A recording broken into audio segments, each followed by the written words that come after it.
Hey everyone, welcome back to the vlog. Today is Thursday, December 9th, 2021.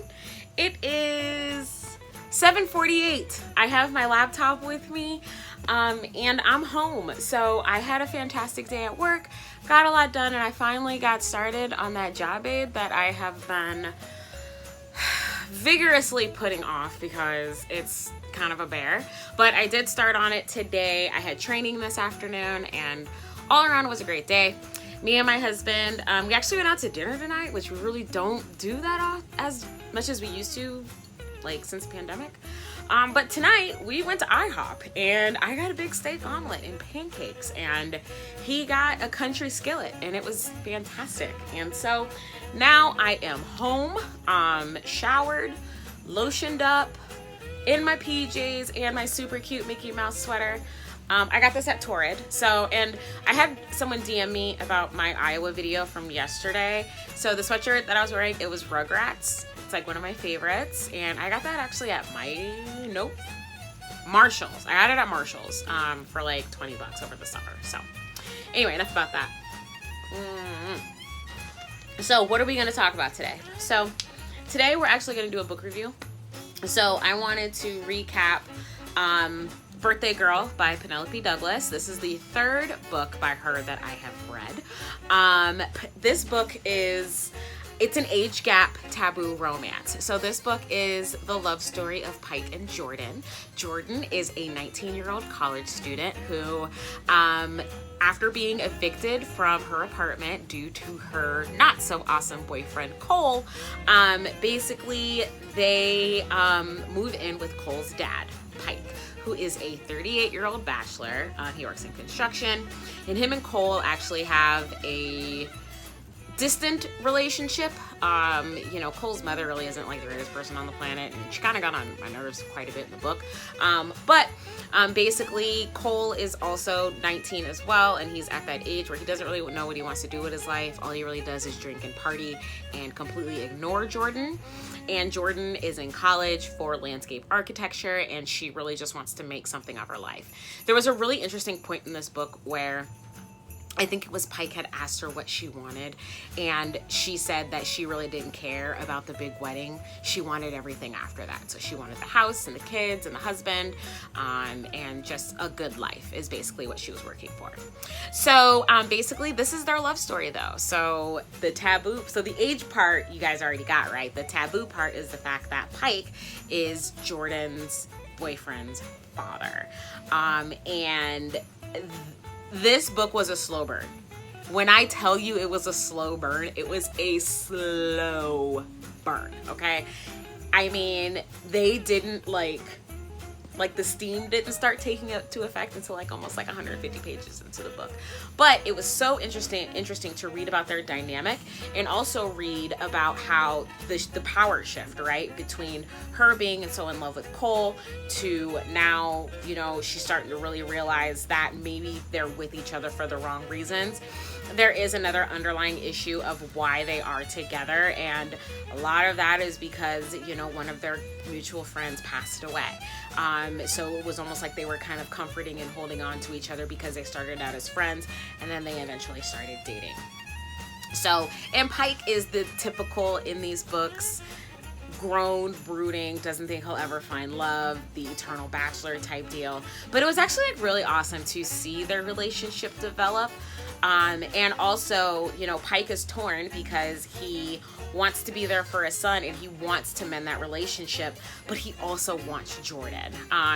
There were a couple of scenes in the book where, again, their dynamic was just so adorable, and it was really awesome how they got into a routine with one another. So for example, she would wake up early in the morning and be doing homework, and he'd come downstairs, there's coffee already made, and the deal was that they could live rent free if they pitched in around the house, right? So she would cook dinner, or pack his lunch. And then there was also another really adorable scene where Jordan was asked by a neighbor to babysit, and Pike has a pool. And so it was actually really cute to see like the two kids and Jordan and Pike, and it was kind of like a mock family, obviously, but just seeing them interact and just be together, it was actually like really adorable.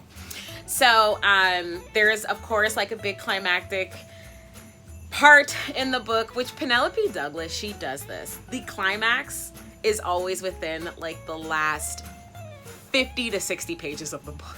And so you're just like vigorously reading it. But basically Cole obviously finds out about his dad and Jordan, and he's upset, and actually Jordan and Cole end up disappearing but not together. Come to find out, Cole actually goes into the military because he wants to better his life and do something positive, and Jordan actually ends up going in and living with a friend in another state. They do come back together in the end, and what I really enjoyed about the end of the book is the fact that it was 1 year later. You know, they're together, they're navigating their relationship. Cole is coming to terms with the fact that his father is dating his ex-girlfriend. And, you know, Cole, and not Cole, but Jordan and Pike are starting to build a life together. And I just loved the ending, you guys, because it ended with the title. And I just always think that that is so cute. And that was, like, for me, a great happily ever after. And then I read the epilogue. And I will tell you, that book, when I read that last chapter, the 1 year later, it was 5 stars. But as you can probably believe, the epilogue ruined it for me. And I think I'm just gonna stop with epilogues altogether.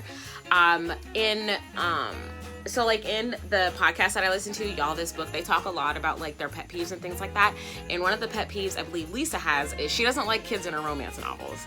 I actually really don't either unless they're pertinent to the story. So like if I'm reading a romance novel about like a single mother or a single father, of course, like the kids are in it, right?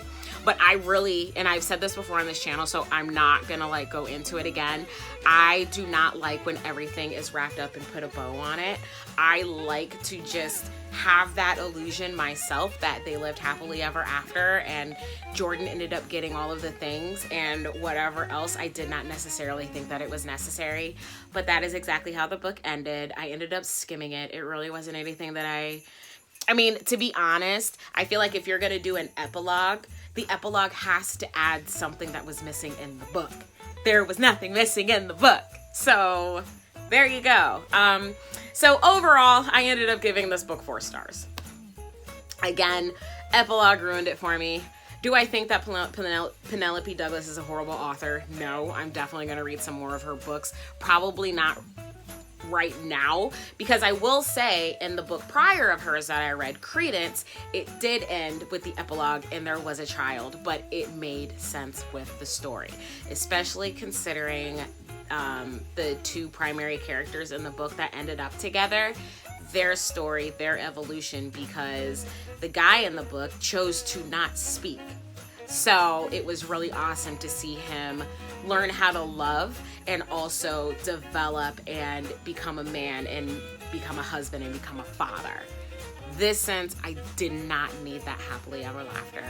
I definitely just assumed it, especially because in the end, you know, they talked about having children and Pike was like, we are not having kids until you graduate from college. And she was like, great. So that totally gave me the idea that, yeah, absolutely, she's gonna get her happily ever after. But Penelope Douglas decided to write it for us. I know some people love it. I fucking hate it. So there you go. Anyway, but yeah, so that was actually the 71st book that I read for the year. So I will show you my chart. I think I showed it to you guys the other day. My reading chart. So there it is. Number 72 is colored in. And we have 3 more to go until 75 and then another 5 to 80. Do I think I can hit 80? I do.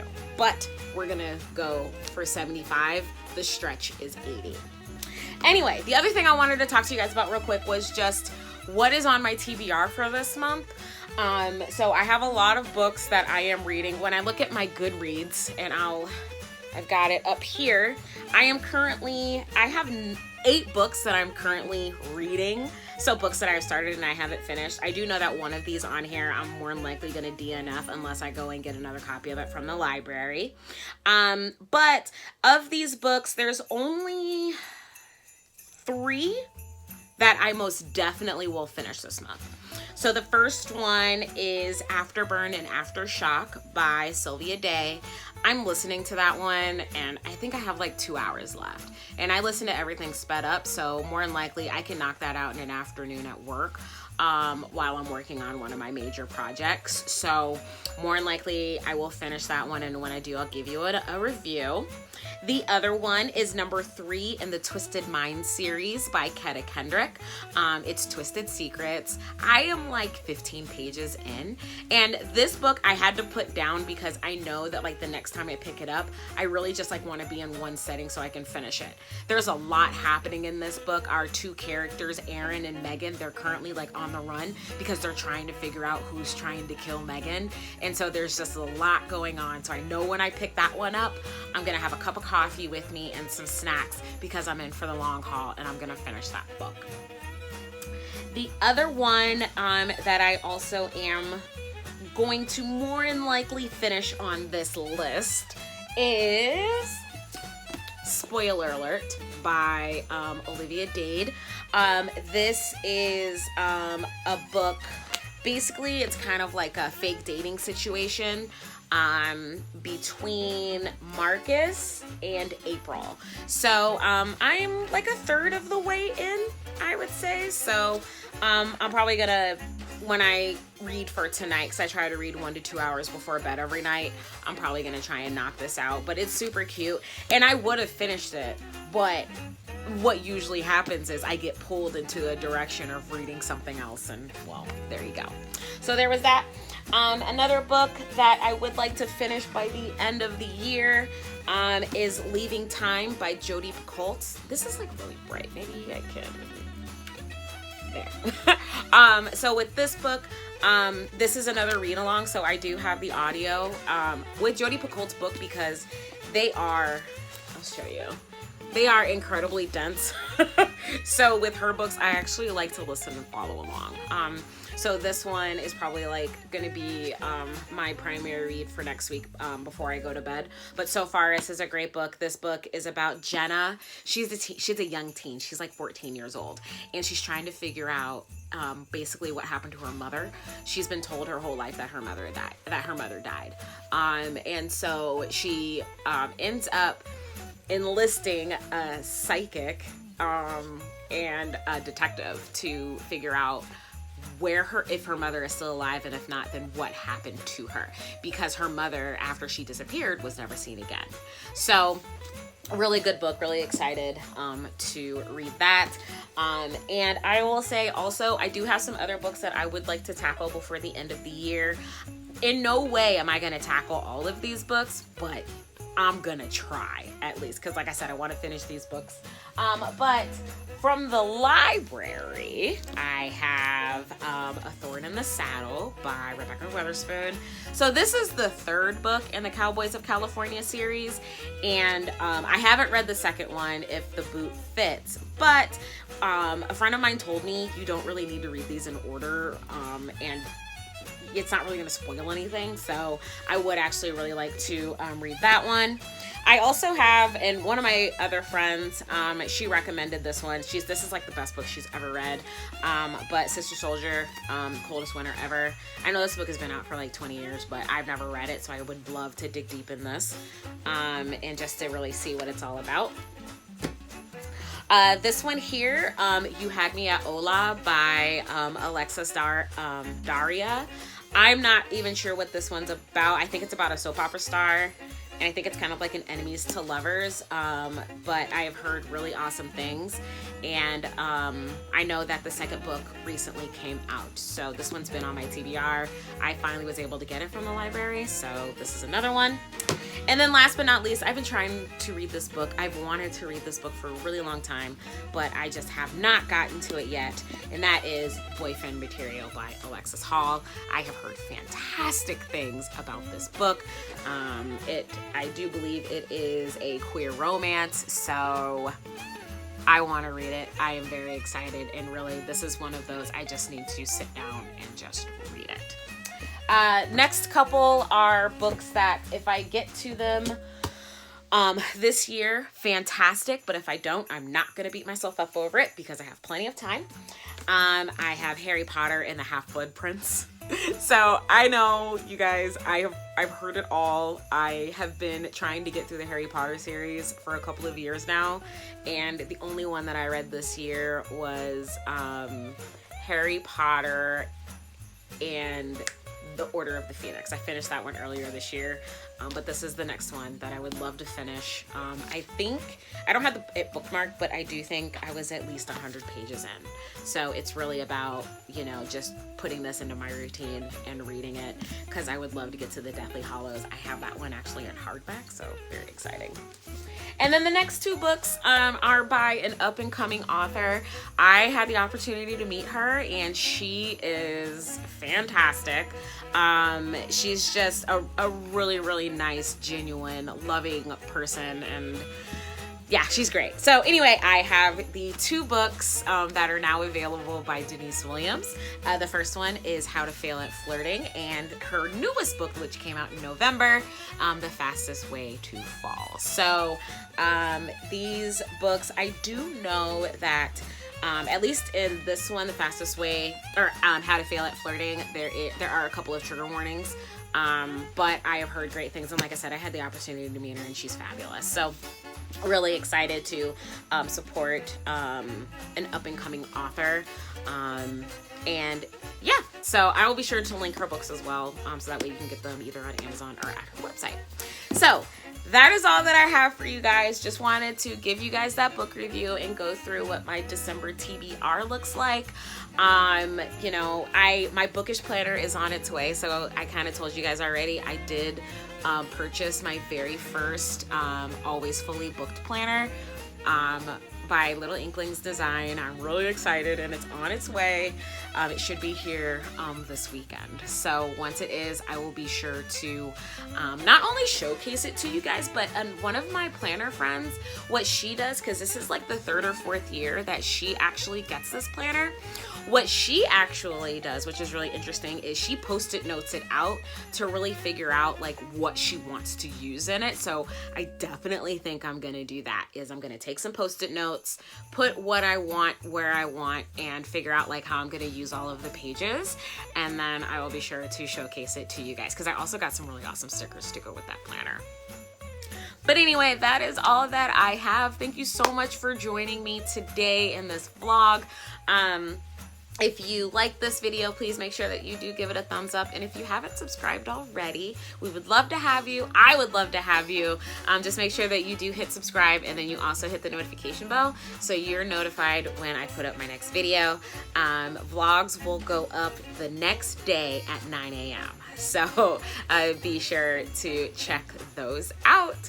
All right, guys, thank you so much. Have a wonderful day, and I'll talk to you guys later. Bye.